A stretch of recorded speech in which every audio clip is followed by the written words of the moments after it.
#AskDrJohnWatson type చేసి మీ questions అడగండి, తప్పకుండా రిప్లై చేస్తాను. Parthasarathi, does transplanted hair have permanent life? ఈ ప్రశ్న చాలా మందికి వస్తూ ఉంటుంది. హెయిర్ ట్రాన్స్ప్లాంటేషన్ కనుక ఈ రోజు చేసినట్లయితే అది పర్మనెంట్గా గ్రో అవుతుందా అని. దానికి ఆన్సర్ ఎస్. ఒకవేళ హెయిర్ ట్రాన్స్ప్లాంటేషనే కనుక సరిగ్గా చేసినట్లయితే, అంటే మీ స్కాల్ప్ వెనకాల ఉండే సేఫ్ డోనర్ ఏరియా నుంచే కనుక తీసుకున్నట్లయితే, నెంబర్ 1.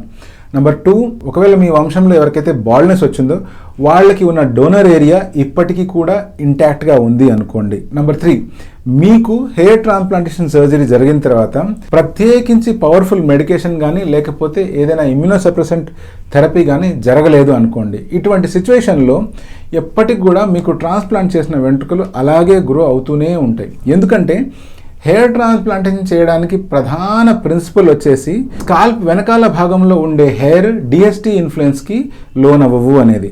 సో ఎప్పుడైతే ఈ హెయిర్ స్కాల్ప్ వెనకాల భాగంలో ఉన్నప్పుడు డిఎస్టీకి ఇన్ఫ్లుయెన్స్ అవ్వవు, అదే హెయిర్ మనము స్కాల్ప్ ముందర ఇంప్లాంట్ చేసినా అరచేతి మీద ఇంప్లాంట్ చేసినా అవి ఎప్పటికీ డిఎస్టీకి ఇన్ఫ్లుయెన్స్ అవ్వవు.